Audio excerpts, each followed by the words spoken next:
봤습니다. 우리 같이 기도하고 말씀 생각하십시다. 하나님 아버지 감사합니다. 주일 오후 예배 시간 저희들이 또 다시 한자리에 소수지만 모이고 또 각 가정과 개인적으로 또 하나님의 말씀 앞에 또 앉은 줄을 압니다. 하나님께서 우리의 중심을 받아주시기를 소원합니다.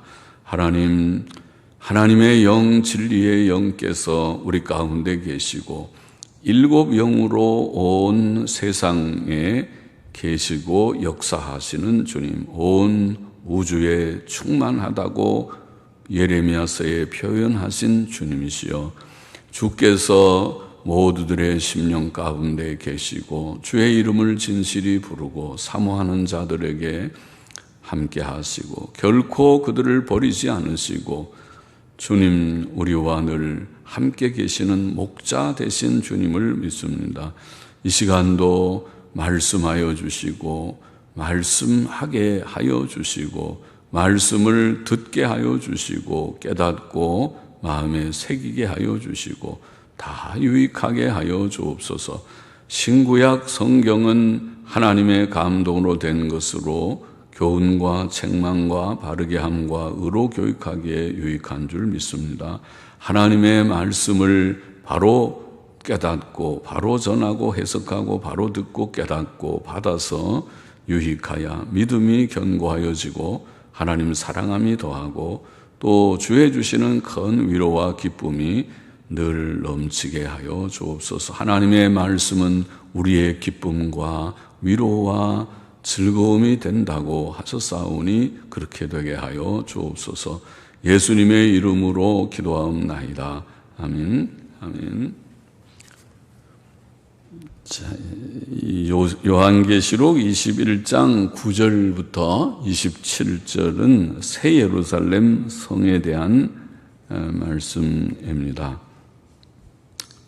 자, 9절부터 조금 읽어보십시다. 일곱 대접을 가지고 마지막 일곱 재앙을 담은 일곱 천사 중 하나가 나와서 내게 말하여 가로되 이리 오라. 내가 신부 곧 어린 양의 아내를 내게 보이리라 하고 성령으로 나를 데리고 크고 높은 산으로 올라가 하나님께로부터 하늘에서 내려오는 거룩한 성 예루살렘을 보이니 하나님의 영광이 있음에 그 성의 빛이 지극히 귀한 보석 같고 벽옥과 수정같이 막더라.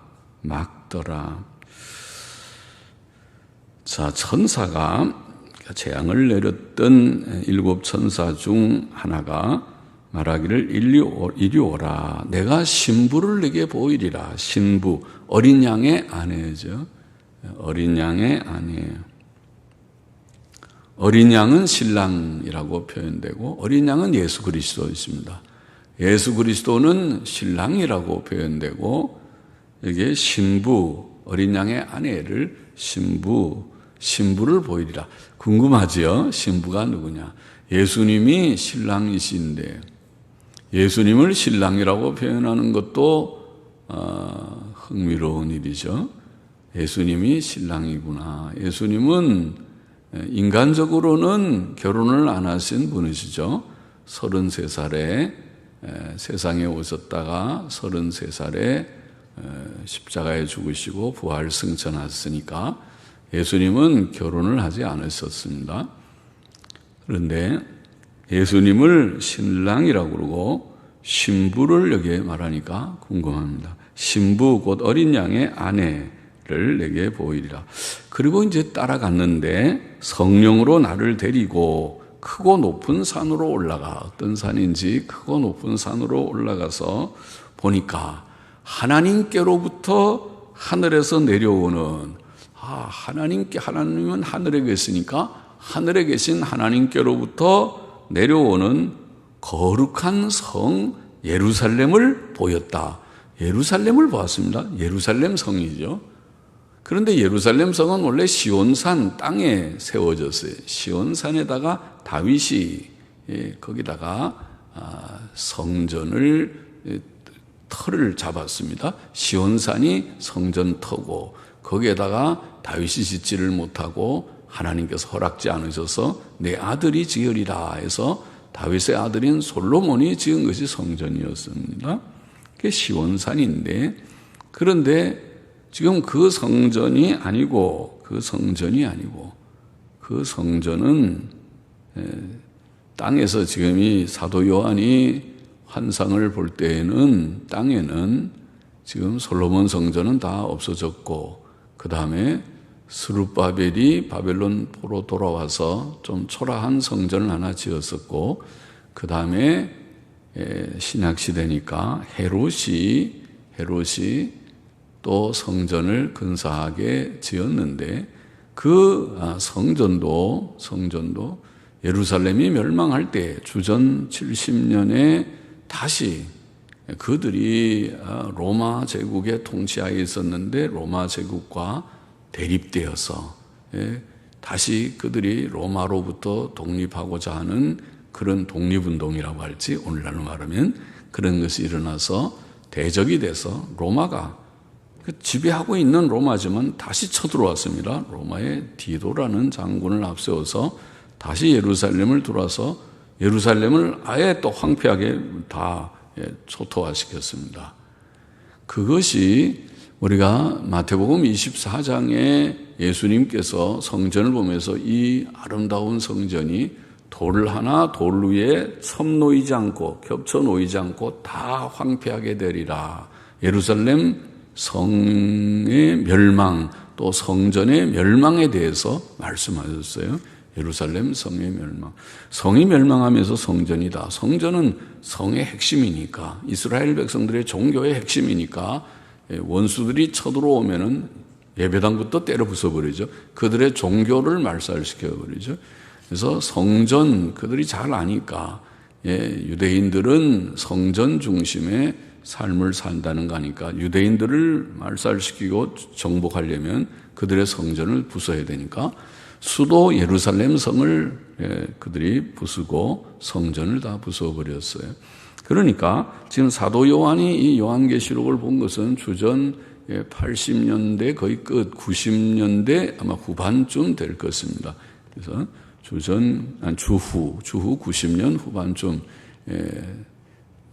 된다고 생각되는데, 그때에 이제 하나님께서는 땅에 있는 예루살렘 성전은 다 이제 부서졌을지라도 새 예루살렘 성, 진짜 좋은 예루살렘, 땅에 있는 예루살렘 성이 부서지는 것은 죄를 많이 지어서 하나님께서 솔로몬 성전도 다 부서지고 그렇게 하게 하셨죠. 그러나 이제 땅에 있는 성전 말고 거룩한 성, 하늘에서 내려오는 거룩한 성 예루살렘이니까 새 예루살렘 성을 보여주신 것입니다. 그런데 그 새 예루살렘 성을 신부라 그렇게 변했어요. 예수님은 신랑이고 예수님의 신부는 예쁜 사람이 아니고 새 예루살렘 성이라 그렇게 말씀. 좀 이상하죠. 우리가 누가 신부인가 궁금했는데 신부가 보니까 성이 예루살렘 성, 새 예루살렘 성이 하나님께서 말씀하시는 신랑 신부 남편 아내의 것은 비유로구나. 이것은 무슨 예수님이 근사한 남편이고 남자고 또 근사한 여성이 와서 결혼을 하는 그런 얘기를 하는 게 아니구나. 이것은 바로 하나님과 우리와의 관계, 예수님과 모든 제자들의 관계를 보이는 영적인 얘기, 비유적인 얘기로구나. 그것을 알 수 있겠죠. 그래서 보이니 하나님의 영광이 있음에 그 성의 빛이 지극히 귀한 보석 같고, 얼마나 예루살렘, 새 예루살렘 성이 아주 영광스러운지 보석같이. 보석 많습니까? 부자들은 보석이죠. 왜 보석이 귀합니까? 멋있어서 귀하겠지요. 보석은 아주 땅에 있는 광석들 중에서 각양의 색깔이 있는 것을 잘 갈아가지고 그것을 깨끗하게 하니까 반짝반짝 보석이 되는 거죠. 색깔이 다 다양하면서 그러니까 보통 돌멩이 같은 건 암만 해봐야 보석이 안 되죠. 그러나 그 속에 갖가지 다양한 색깔의 그거를 잘 연마를 하니까 아주 보기 좋은 그런 돌이 됐습니다. 그게 보석입니다. 그렇죠? 그런데 아주 지극히 귀한 보석 같고 벽옥도 보석이 아니고 옥 중에서 벽옥, 푸른 옥입니다. 파란 색깔의 옥, 파란 색깔의 옥, 아마 영어로는 제스퍼 그러는지 제스퍼.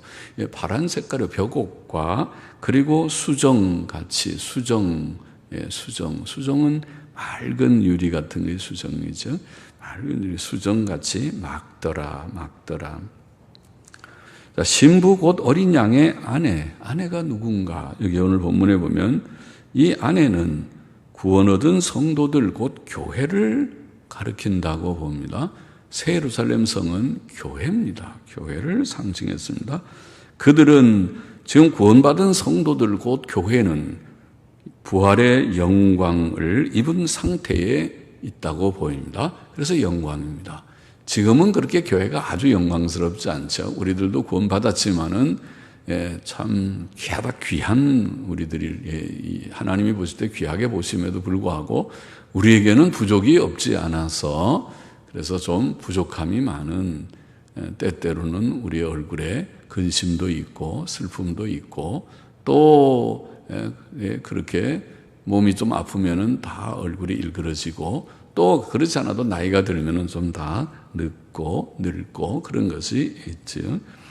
그런데 부활의 영광을 입은 그런 상태. 사도 바울은 고린도 후서에서 교인들을 신랑 대신 예수 그리스도를 맞을 처녀라고 비유했죠. 고린도 후서 11장 2절. 우리들은 처녀입니다. 다.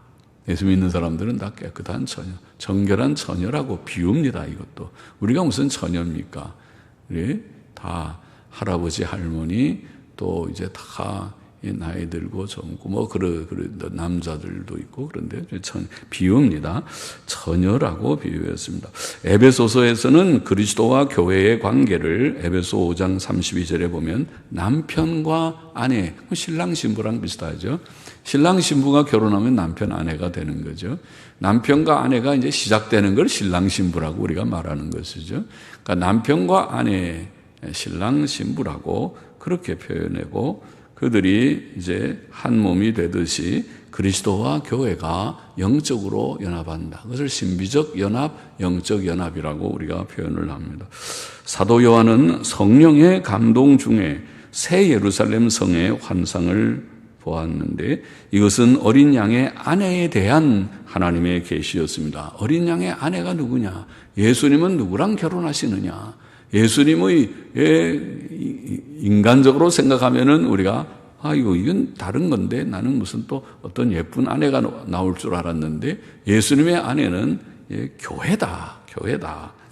그렇게 말합니다. 새 예루살렘 성이 하나님께로부터 하늘에서 내려왔다. 자, 하나님께로부터 하늘에서 내려오는 것은 그 성이 사람의 노력으로 만들어지는 성이 아니고 사람이 건립하는 건축업자들이, 기술자들이 설계해서 멋있게 짓는 그런 성, 계획도시와 같은 그런 성, 세종시 같은 그런 성, 그런 도시가 아니고 하나님께서 친히 만드신 성임을 나타냅니다. 하늘로부터 내려온 하나님이 만드신 성임. 히브리서 11장 10절에 보면 그런 표현이 있죠. 이 성, 천국을 묘사한 이 성은 하나님의 경영하시고 지으실 터가 있는 성이라.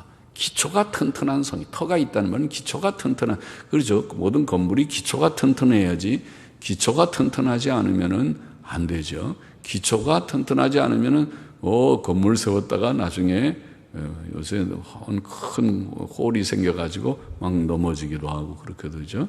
기초가 튼튼해 밑에가 바위에다가 세우면은 튼튼하겠죠. 그러면 높은 건물을 지을 수 있겠죠. 기초가 튼튼해 터가 있는 성인데 하나님의 경영하시고 지으실 그렇게 표현했습니다. 다시 번역하면 하나님께서 건축자이시고 만드시니 하나님이 설계도 하고 건축도 하고 시공도 하고 하신 자라. 하나님이 건축자이시다. 그 성은 하나님이 설계하고 건축해서 시공해서만, 그건 참 근사한 성이겠죠. 그러니까 말하자면 비유적인 것이지만 그처럼 이 교회, 하나님의 구원운동의 결산인 교회는 하나님께서 설계하시고 하나님께서 건축을 하시고 하나님께서 준공시키시는 그러한 하나님이 시작하시고 진행하시고 완성하시는 건물과 같다고 비유하는 것입니다.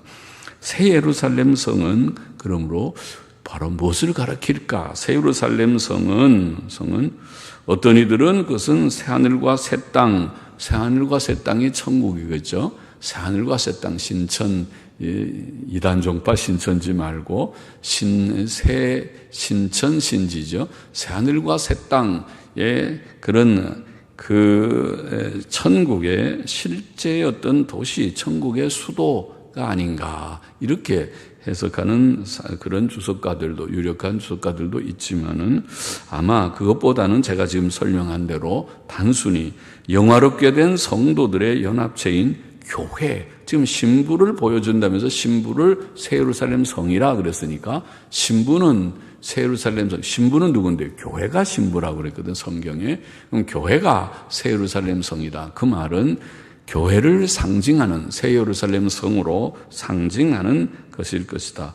역시 유력한 주석가들이 그런 해석을 하고 있고 저도 그 생각이 더 타당한 것이 아니냐 생각이 됩니다. 그래서 이것은 상징이다. 교회의 상징이다. 그 성은, 이 새 예루살렘 성은 한마디로 거룩한 성, 거룩한 성이죠. 구원받은 성도들의 영화롭게 된 상태, 영화의 상태라고 말하는 상태는 한마디로 거룩이죠. 죄 없는 상태입니다. 지금은 죄가 있죠. 지금과 최후의 영광의 상태의 차이는 죄가 있느냐 없느냐의 차이입니다.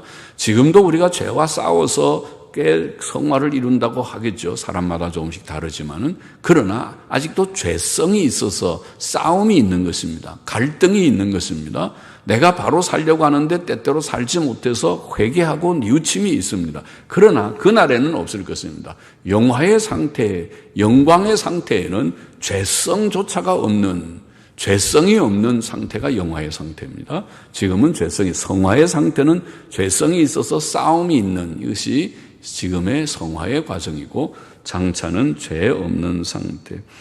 물론 그들이 들어갈 천국도 지금 교회만, 성도들만 그런 것이 아니고 천국도 죄가 없는 곳이고 또 우리가 사는 곳도 아름다운 곳이 분명합니다. 새 예루살렘 성에는 하나님의 영광이 있다. 그렇게 되죠. 하나님의 영광이 있음에 하나님의 영광.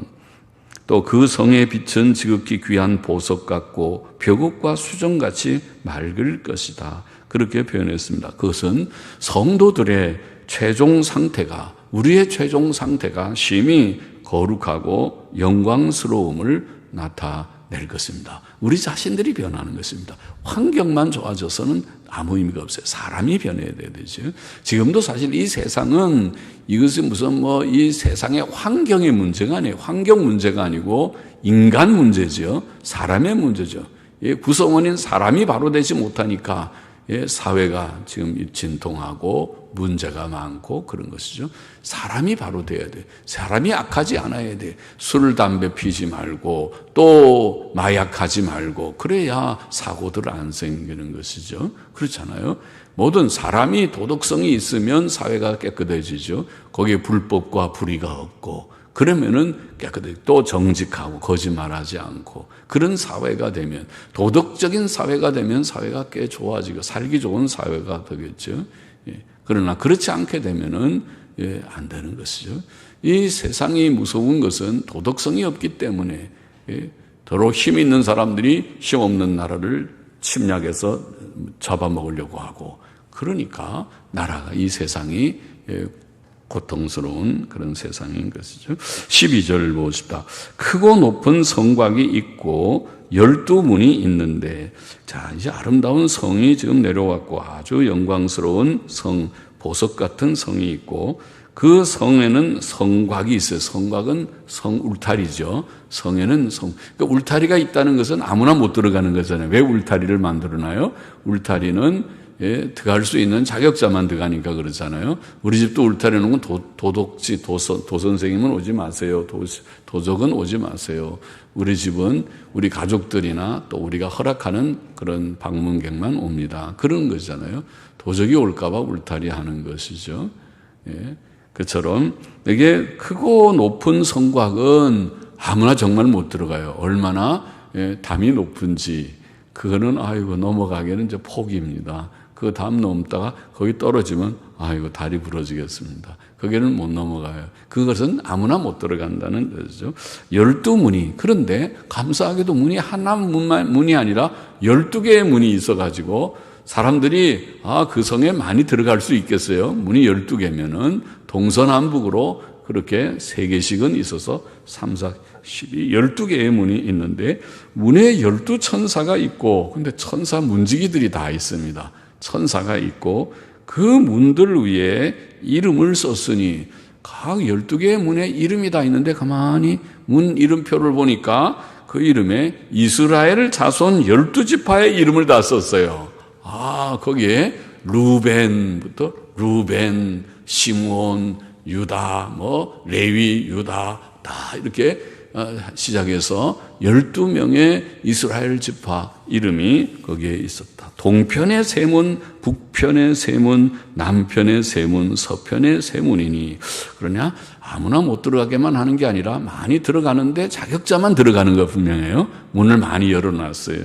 그래서 그 성의 성곽은 12기초석이 있고 그런데 그 성의 성곽에 지금 이 성곽에 기초석들이 다 12개가 있는데 그 성곽이 어떻게 생겼는가 보니까 기초석을 보니까 그 위에는 어린 양의 12사도의 이름이 12제자들 12제자들의 이름이 거기에 있었다. 이 성곽을 다 만든 이 성곽의 기초는 12제자들의 이름이 다 사도들의 이름이 있다. 그 다 의미가 있어 보이죠. 자, 12문에 있는 12천사는 그 문을 지키는 문지기들입니다. 그 성은 아무나 들어올 수 없는 성이라는 게 분명합니다. 또 12문에는 각각 12지파의 이름이 쓰여 있었습니다. 그래서 12지파는 하나님의 택한 백성들의 전체의 수를 상징할 것입니다. 계시록 우리가 7장 읽을 때 말씀했죠. 7장에 14만 4천을 얘기할 때 12지파예요. 12지파의 인맞은 자예요. 그러면은 천국에는 14만 4천 이스라엘 백성만 들어가는가? 그 뜻은 아닐 것이라고 우리가 해석했죠. 그 14만 4천은 이스라엘이 하나의 택자들을 상징하는 것이라고 보인다. 택자들은 무수히 많은데 그들은 영적 이스라엘인데 14만 4천은 우리가 12 곱하기 12 곱하기 1000 그런 아마 숫자일 것이다 그랬죠. 완전 충만한 택자들의 수를 상징하는 것이 아닌가 그렇게 봤어요. 그처럼 여기에 12지파도 이스라엘 사람들만 예루살렘 성에 들어간다는 뜻이라기보다는 하나님의 택하신 영적 이스라엘 백성을 가리키는 상징적인 표현이라고 이해됩니다. 또 12문에 12지파 이름이 있는 것은 하나님의 택자들만 구원받을 것, 구원받은 자들만 들어가고 그들만 택자들만 구원받고 그들만 들어갈 수 있고 동서남북에 3개씩 문이 있는 것은 감사한 일이죠. 하나님의 택자들이 온 세계로부터 동서남북으로부터 북쪽에도 동쪽에도 서쪽에도 남쪽에도 아프리카 사람도 또 유럽 사람도 아시아 사람도 저 북쪽에 있는 그런 추운 지방에 있는 사람들도 다 아무나 오게 택자들은 누구나 다 들어올 수 있는 그러니까 세계 복음화의 상징이라고 보입니다. 세상의 모든 민족들 중에서 만세전에 하나님의 택함을 입은 자들은 구원받을 것이며 그들만 구원받을 것이다. 세계 복음화, 세계 복음화는 세계 사람들이 다 온다는 말이 아니라 세계에 흩어져 있는 하나님의 택자들이 다 돌아온다. 세계적인 구원운동, 세계 복음화가 하나님의 뜻이다. 새 예루살렘 성의 성곽에 12기초석이 있고 그 위에 12사도의 이름이 있는 것은 교회의 유일한 기초는 예수 그리스도뿐이지만은 고린도전서 3장 11절 말씀 그러나 예수 그리스도 그는 그의 사도들을 통해 증거된 분이십니다. 그래서 우리가 에베소서 2장 20절에는 너희는, 우리 글을 가리켜 너희는 사도들과 선지자들의 터 위에 세움을 입은 자라. 놀라운 말이죠. 우리의 터는 예수님 뿐인데, 예수님 뿐이지만은, 그러나 그 예수님은 사도들이 증거한 예수님입니다. 예수님은 책을 한 권도 쓴 적이 없으십니다. 그러나 예수님에 관한 복음서는 제자들이 4명이 써서 복음서를 남겨놓고, 또 신약 성경 27권 전체는 사도적의 인물들이 쓴 글들입니다. 사도들이 예수님에 대해서도 쓰고 예수님에 관한 교리도 쓰고 했습니다. 사도들의 교훈 위에, 그 위에 교회가 세워져 있는 것입니다. 교회는 사도들이 전파하고 증거한 하나님의 아들 예수 그리스도와 그의 속죄의 복음 위에 세워져 있는 것입니다. 15절 보십시다. 내게 말하는 자가 그 성과 그 문들과 성곽을 청량하려고 금갈대를 가졌더라. 그 성은 네모가 반듯하여 장광이 같은지라. 그 갈대로 그 성을 청량하니, 이제 성의 크기가 나옵니다. 성이 얼마나 큰 성인가 보니까, 우와, 이 성은 엄청 큰 성입니다. 12,000 스타디온이라고 되어 있습니다. 그리고 또 특이한 것은 이 성은 장광, 길이와 너비가 같고 또 높이도 같다고 그랬어요. 와, 이거는 정방형의 뭐라고 그럴까요? 그걸 뭐라고 그럴까요? 그렇게, 우리가 가로, 세로, 높이가 같은 그런 입방체입니다. 말로 정방형 입방체입니다. 그것이. 그래서, 성이 참, 그러면은, 와, 길이가 얼마나 되는가? 12,000 스타디온이라는 것은 한 스타디온이 약 184m입니다. 한 200m쯤 잡아봅시다. 184m, 200m면은 12,000 스타디온이라고 하면은 22,100km입니다. 그러니까 24,000, 대략에서 24,000km 기억하기 쉽게 200m 잡으면은 200 곱하기 12,000 하면 2,400km입니다.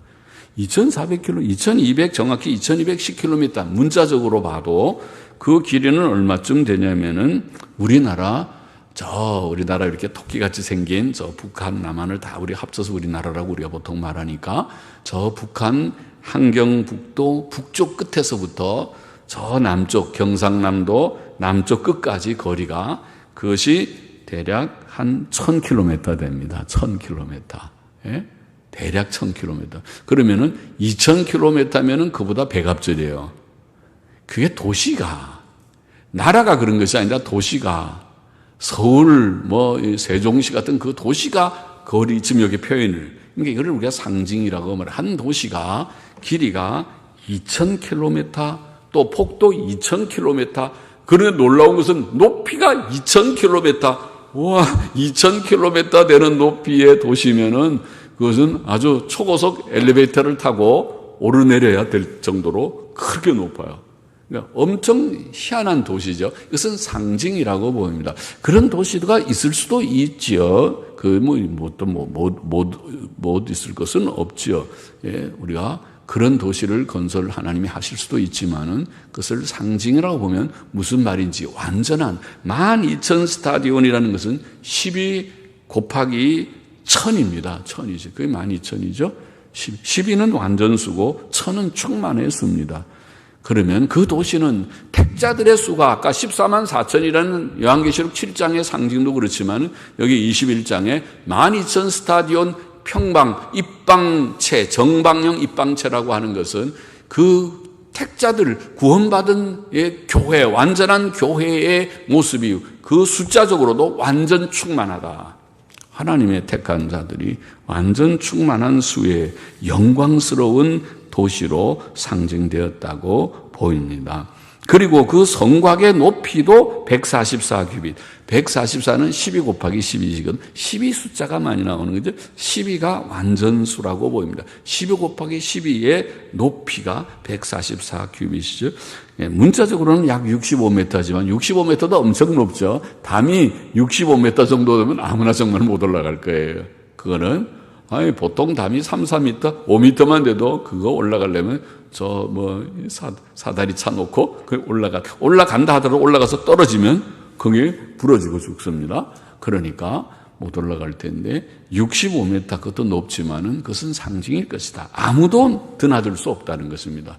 그 144규빗 되는 그 성곽을 누가 넘어가겠습니까? 갈 수 없다. 이것은 오직 허락된 자들, 들어갈 수 있는 자격자들만, 그 자격자가 누군가요? 우리가 알죠. 속죄 신앙을 가진 주의 택한 백성, 예수님의 속죄의 피를 믿는 자들, 속죄 신앙 가진 자들이 들어갈 때 문 앞에서 문지기가 신분증 보여주세요. 그러면은 속죄 신앙의 신분증을 제시하면 통과하고 들어가게 될 것이다. 18절 보십시다. 그 성곽은 벽옥으로 쌓였고 그 성은 정금인데 맑은 유리 같더라. 그 성의 성곽의 기초석은 각색 보석으로 꾸몄는데 첫째 기초석은 벽옥이요, 둘째는 남보석이요, 셋째는 옥수요, 넷째는 녹보석이요, 다섯째는 홍만호요, 여섯째는 홍보석이요.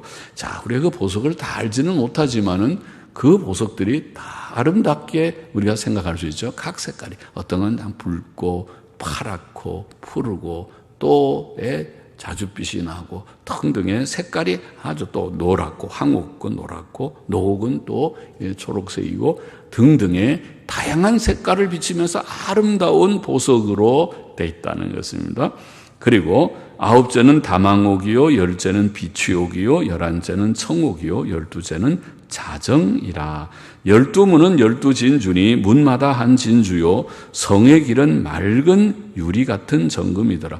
너무 아름답게 묘사되어 있어요. 성은 길이 정금이고, 정금도 보통 우리가 지금 동막로 요새 보니까 아스팔트 새로 깔아가지고 와, 이 동막로가 좋아졌어요. 아주 길을 깨끗하게 깔아가지고 요새는 아주 실력이 좋아져서 금방 밤새 후딱 깔더라고요. 뭐 이상한 거 갖다가 씌워놓고 쫙 밀어버리니까 금방 옛날같이 아스팔트 까는 거랑 다르더군요.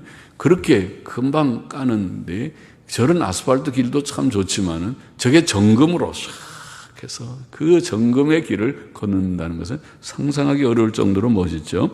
또 문들은 진주로 만들어서 진주 조그만 진주만 하나 있어도 여기다 차고 차는 내가 진주 여기에 이 가락지를 꼈다고 이렇게 자랑을 할 것 같고, 진주에 좀 몇 개 한 10개, 20개, 30개만 다르면은 진주 목걸이면 이게 진짠가 가짠가 하고 눈이 동글동글해지고 그럴 터인데 진주로 문을 만들었어요.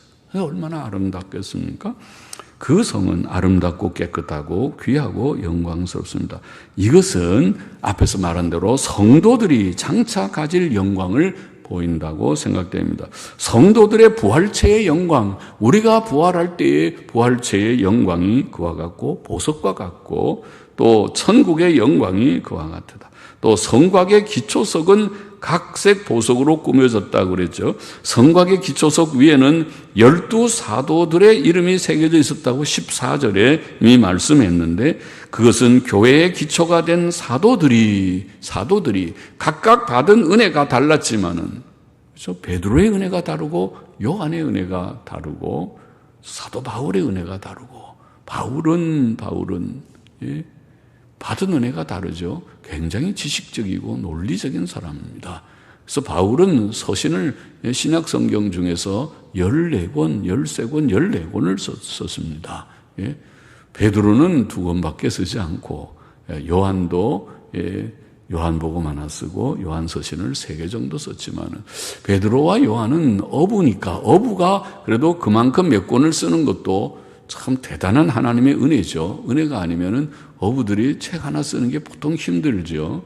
그런데 그런 각각의 은혜가 다 다르요. 그러나 베드로는 한번 설교하면 3,000명이 회개하고 돌아오는 역사도 일어났죠.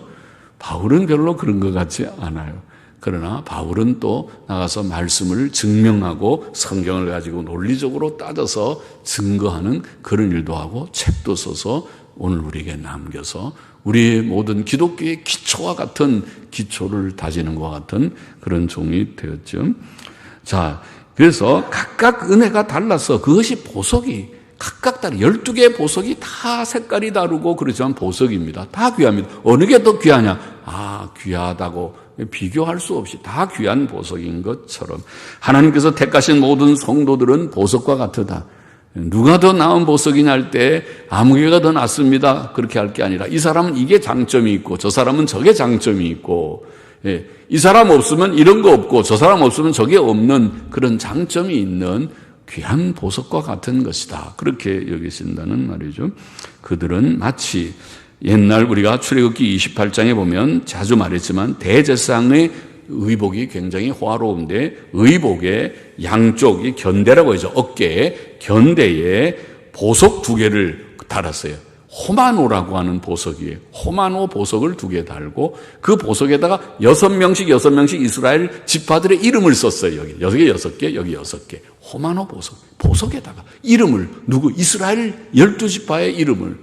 그 이스라엘 백성들이 그렇게 똑똑히 잘하지 않았는데 12명의 아들, 야곱의 아들들도 다 하나님 앞에 온전하지 않았는데, 온전한 자가 아닌데, 그런데 하나님께서는 귀하게 여기신다. 또 뿐만 아니라 가슴에 판결 흉패라고 하는 가슴에 흉패가 있는데 거기에 4줄로 물린 4줄씩 3개씩 해서 12개의 보석을, 그게 다양한, 여기에 있는 보석하고 비슷하게 12개 다양한 이름이 다 나오고 있어요. 출애굽기 28장 17절부터 21절에 그와 같이 거기에 또 12개 이스라엘 이름을 하나씩 지파 이름을 다 썼습니다. 그와 같이 또 예수님이 마태복음 13장의 천국 비유, 하나님의 나라는 이와 같다, 씨 뿌리는 비유도 하시고 가라지 비유도 하시고 하시면서 거기에 보면 진주 비유, 보화 비유를 하십니다. 천국은 밭에 감추인 극히 값진 보화와 같으다. 또 천국은 극히 값진 진주와 같으다.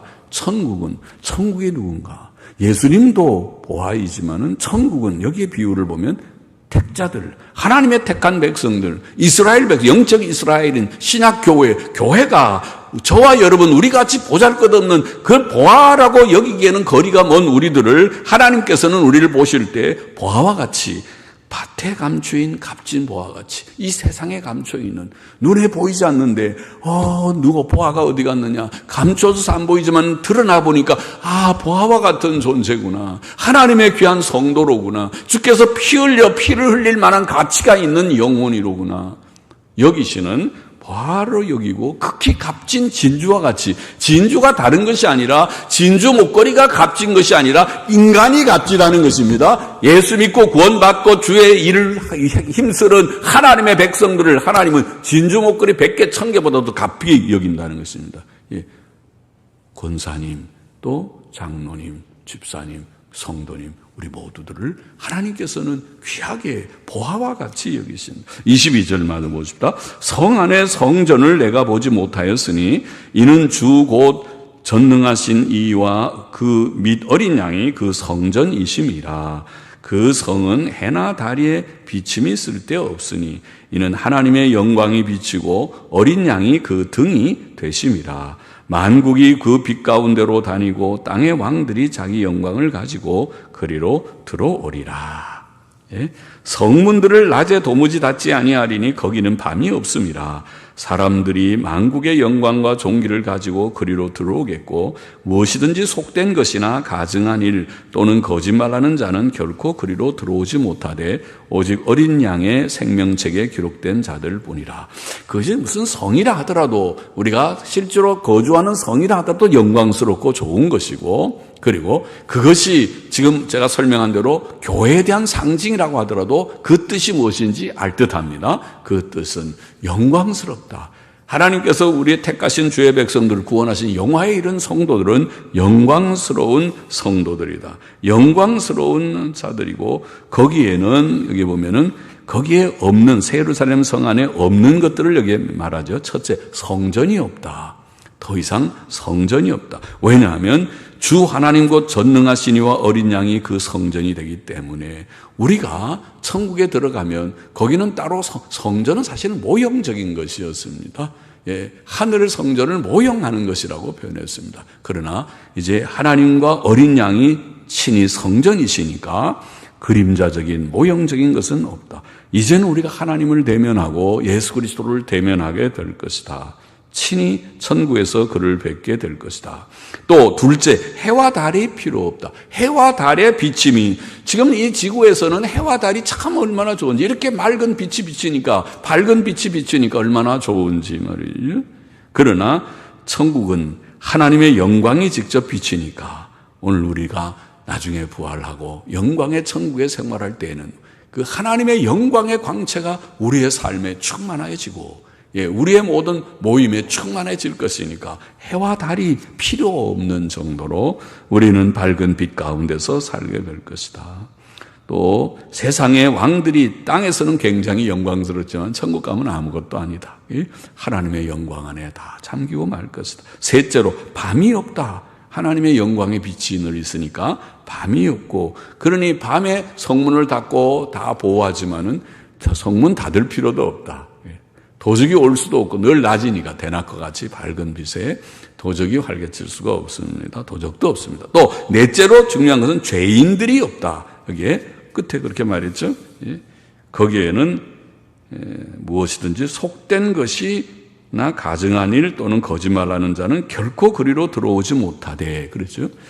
거기에는 죄인이 없습니다. 더러운 것, 가증한 것, 거짓말하는 것, 죄악된 일들이 없는, 거기는 의인들만이 들어갈 수 있는 의인들의 세계입니다. 천국은 의인들의 세계고 영광스러운 완성된 교회는 의인들의 회입니다. 거기는 악인이 그 회에 들어올 수 없다. 거기에 들어올 수 있는 것은 오직 어린 양의 생명책에 기록된 자들. 그것이 뭐라 그랬습니까? 속죄신앙 가진 자들. 속죄신앙 가진 자들이 상징적으로 그 문을 통과할 때 천사가 신분증 내세요.